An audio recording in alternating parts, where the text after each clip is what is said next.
I have had Elon Musk is South African-born American now.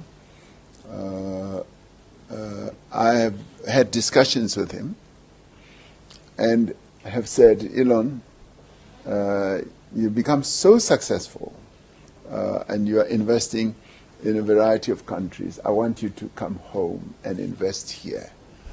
Hello my dear friends, elections अगर आपको जीतना है तो भैया जब तक आपके पास ह्यूज अमाउंट ऑफ पैसे नहीं है, मसल पावर नहीं है, तो ऑफ कोर्स आप इलेक्शन में कुछ नहीं कर सकते। अगर आपको लगता है कि आप इलेक्शन में कर सकते विदाउट ऑल दिस, वो जमाना चले गया। जाके आप कोई कैंपेनिंग वगैरह कर लो। कैंपेन के लिए कितनी एफर्ट्स चाहिए, तो आज के समय अगर आपको इलेक्शन जीतना है काफ़ी ज़्यादा आपको पैसे चाहिए। पैसों के साथ आपको इन्फ्लुएंस चाहिए, आपको मास मार्केटिंग वगैरह करना पड़ेगा, लोगों को इन्फ्लुएंस करने की एबिलिटी चाहिए। उसके लिए आपको टेक्नोलॉजी चाहिए, बहुत सारे लोग चाहिए, बहुत ज़्यादा कनेक्ट चाहिए रहेगा। और ये सब के लिए ऑफकोर्स जो पैसा है ये सबसे ज़्यादा क्रूशल हो जाता है। एंड जब आपके साथ दुनिया का सबसे रिचेस्ट, वर्ल्ड रिचेस्ट पर्सन अगर आपके साथ खड़ा है, तो why you need to fear. And ऐसा रिचेस्ट पर्सन जिसके पास सिर्फ पैसे नहीं है बल्कि जो सोशल मीडिया का प्लेटफॉर्म है, प्लेटफॉर्म एक्स, उसके कंट्रोल में है। I am talking about Elon Musk. Then your game is done. And it is exactly what happened in the year 2024 जब यूनाइटेड स्टेट्स की इलेक्शन हो रही थी। इस साल आपने नोटिस किया होगा जब 2024 की यूनाइटेड स्टेट्स में इलेक्शन हो रहा था तो आपको काफी ज्यादा कैंपेन डोनाल्ड ट्रंप के अगेंस्ट में नहीं दिखेंगे। आपको नहीं दिखा होगा, राइट? क्योंकि भैया जो एल्गोरिथम है, जो कंटेंट मॉडरेशन पॉलिसीज वगैरह है, वो तो एलन मस्क के हाथ में ही है। तो whether any negativity from outside countries or whether any negative content from within the nation, somewhere जो influential ability है ये थी एलन मस्क के हाथ में। और एलन मस्क जो है 2022 से ही ये काफ़ी ज़्यादा डोनाल्ड ट्रंप के सपोर्ट में चल रहे थे। और अगर ये कहना भी बुरा नहीं होगा कि डोनाल्ड ट्रंप अगर 2024 के इलेक्शन जीतते हैं, so none other than without the support of mister Elon Musk. Elon Musk ने even America PAC political action committee की फॉर्मुलेशन भी किया, फाउंडेशन भी किया, जिसका काम था कि डोनाल्ड ट्रंप के लिए काफ़ी मार्केटिंग किया जाए, कैंपेनिंग किया जाए। लास्ट में एलन मस्क ने यह भी कहा कि $1 मिलियन पर डे ये देंगे। उसका मैं वीडियो भी बना चुका हूँ। एंड अपार्ट फ्रॉम डैट जो एलन मस्क ने इवन $200 मिलियन से ज़्यादा खर्चा किया only to promote mister Donald Trump. और फाइनली रिजल्ट क्या हुआ? काफ़ी ज़्यादा जो नैरेटिव था वो ऑलरेडी सेट हो गया था डोनाल्ड ट्रंप के फेवर में। एंड डोनाल्ड ट्रंप जो है फाइनली यूनाइटेड स्टेट्स के इलेक्शन जीत जाते हैं। तो ये कहना बिल्कुल भी बुरा नहीं होगा कि ये जो इलेक्शन है ये कहीं ना कहीं ये जीतते हैं with the help of mister Elon Musk. अगर आप इससे एग्री नहीं करते तो मुझे कमेंट्स में टाइप करके बताइएगा। This is point number 1। But इतना ही नहीं, एलन मस्क की जो इन्फ्लुएंस है अब ये काफ़ी ज़्यादा फैलते जा रही है।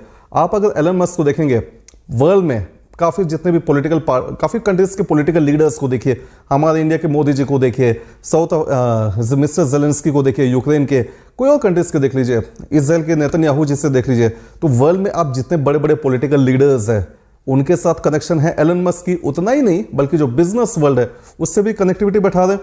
कहीं ना कहीं ये कहना भी गलत नहीं होगा आज के समय कि एलन मस्क जो है इनडायरेक्टली ये काफ़ी ज़्यादा डिप्लोमेसी स्प्रेड कर रहे हैं यूनाइटेड स्टेट्स की इन एक्सटर्नल वर्ल्ड।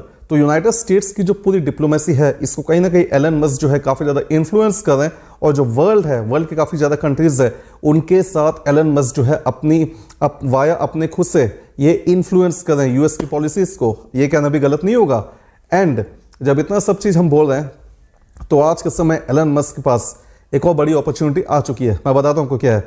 देखिए एलन मस्क जो है उनके पास स्पेसएक्स है, स्टारलिंक पड़ा हुआ है जो कि एक satellite broadband satellite services, internet service वगैरह प्रोवाइड करता है। उनके पास टेस्ला है।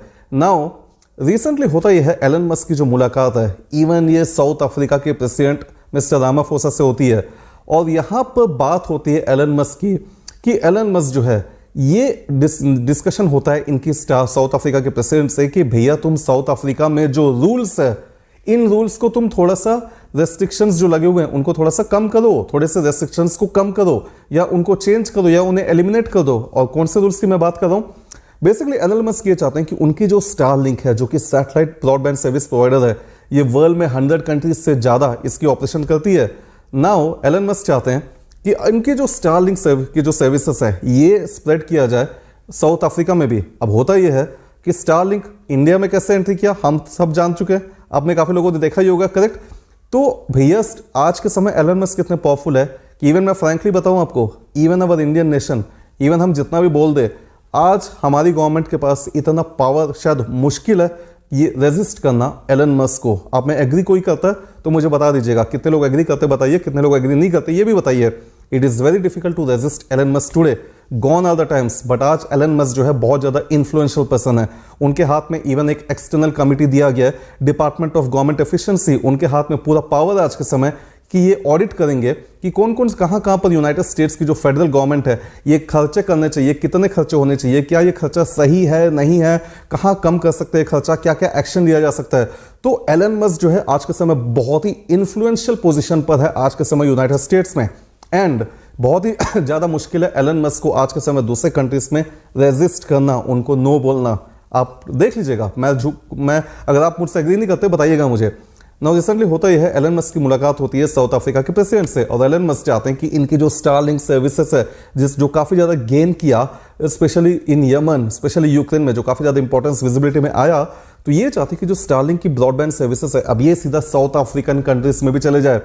बट काफ़ी सारे कंट्रीज जो है ये अपने डोमेस्टिक इंटरनेट सर्विस प्रोवाइडर्स को प्रोटेक्ट करना चाहते हैं, इसलिए जो अपने लॉज एंड रेगुलेशन है इनको ये काफ़ी ज़्यादा स्ट्रिंजेंट बना के रखते हैं।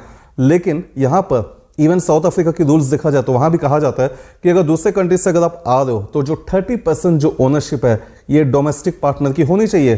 तो ये चीज़ एलन मस्क को उतना पसंद नहीं आ रहा, तो एलन मस्क जो है नेगोशिएट कर रहे हैं साउथ अफ्रीका से कि भैया ठीक है, तुम ये जो रूल्स बने हुए हैं साउथ अफ्रीका की या तो इसे एलिमिनेट करो या तो ये रेस्ट्रिक्शंस को तुम कम कर दो या रिमूव कर दो। उसके बदले साउथ अफ्रीका जो है ये भी कुछ डिमांड पूछ रहा है। ठीक है भैया, तुम करना चाहते हो ठीक है, तो ये कह रहा है कि एलन मस्क के पास, तुम्हारे पास स्पेसएक्स है, तुम्हारे पास टेस्ला है, so why don't you come and invest in south Africa.